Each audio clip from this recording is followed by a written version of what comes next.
बैतडीको दोगडाकेदार गाउँपालिका 8मा लेनदेन विवादका क्रममा भएको गोली प्रहारबाट गम्भीर घाइते भएका सुरेन्द्रको अस्पताल नपुग्दै मृत्यु भएको छ। हिजो राति भएको उक्त घटना आपसी लेनदेन र घराइसी विवादका कारण भएको बताइएको छ। जिल्लाको दोगडाकेदार गाउँपालिकामा भएको उक्त घटनामा गोली चलाउने व्यक्ति सोही ठाउँका 45 वर्षीय कर्ण विष्ट रहेको बुझिएको बताउनुहुन्छ दोगडाकेदार गाउँपालिका 8का वडा अध्यक्ष महेन्द्र बहादुर विष्ट। गोली चलाएको भन्ने कुरा जाने हो, यथार्थ जाने उसले चलाएको भनेर भनेको छ। जाने त्यो अब दिउँसो तिनीहरूले जाने के भयो, त्यो आपसमा जाने झगडा भयो भनेर भन्ने कुरा आइरहेछ हैन। हामी त्यहाँ प्रत्यक्षदर्शी थिएनौं। अनि त्यसपछि दिउँसो झगडा भइसकेपछि अनि बेलुका जाने सुरेन्द्र विष्ट खाना खाइराखेको अवस्थामा गोली लाग्यो, गोली चल्यो। त्यसपछि जाने तिनीहरूले जाने त्यहाँ भएका मान्छेहरूले त्यो घाइतेलाई सुरेन्द्र विष्टलाई, मृतक सुरेन्द्र विष्टलाई अस्पतालतिर लग्दै गर्दा बाटामै उसको मृत्यु भयो। प्रहरी प्रशासन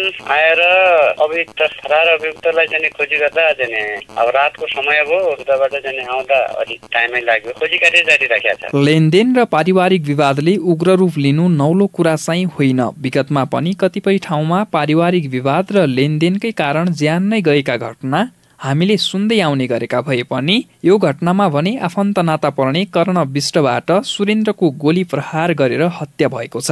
मृतक सुरेन्द्रको शव र किटानी जाहेरीको अवस्था के त? जिल्ला प्रहरी कार्यालय बैतडीका प्रमुख प्रहरी नायब उपरीक्षक मकेन्द्र कुमार मिश्र।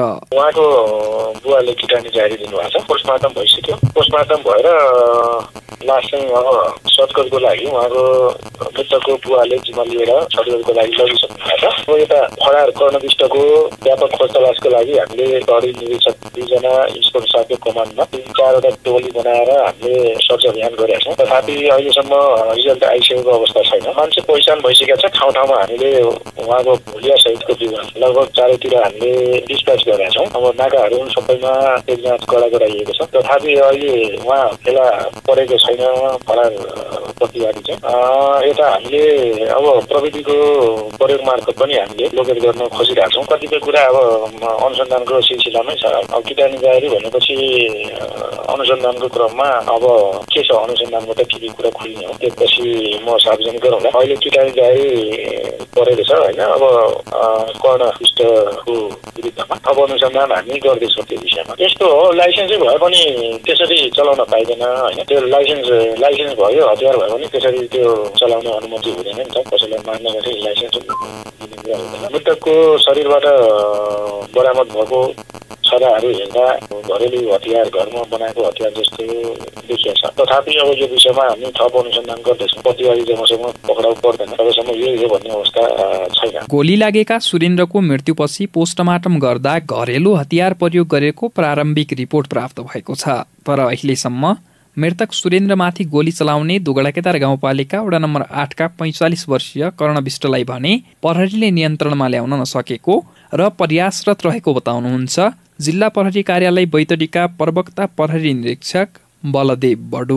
10 बजे त्यहाँबाट आएर हामी त 3 बजे पुग्यौँ। हामी खोजी भइरहेछ हो। पुरो दिनभर टोली हो। पाटनको इन्सपेक्टर साहबको टोली, हाम्रो 2टा टोली, एक इन्सपेक्टर साहबको, एउटा वरिष्ठ सही साहबको, हाम्रो टोली सातापुर 7को लगायत पुरा सङ्घासपत एरियाहरूमा सबै ठाउँमा हेरेको हो। अब फेरि थप यो क्रम चाहिँ जारी रहने। त्यो मोबाइल स्विच अफ भयो हुनाले त्यसको ठ्याक्कै एरिया चाहिँ थाहा भएको छैन क्या। प्रहरीका अनुसार उक्त घटना लेनदेन सम्बन्धी विवादका क्रममा कर्णले गाउँकै भाइनाता पर्ने सुरेन्द्रलाई गोली प्रहार गरेपछि भएको बताइएको छ।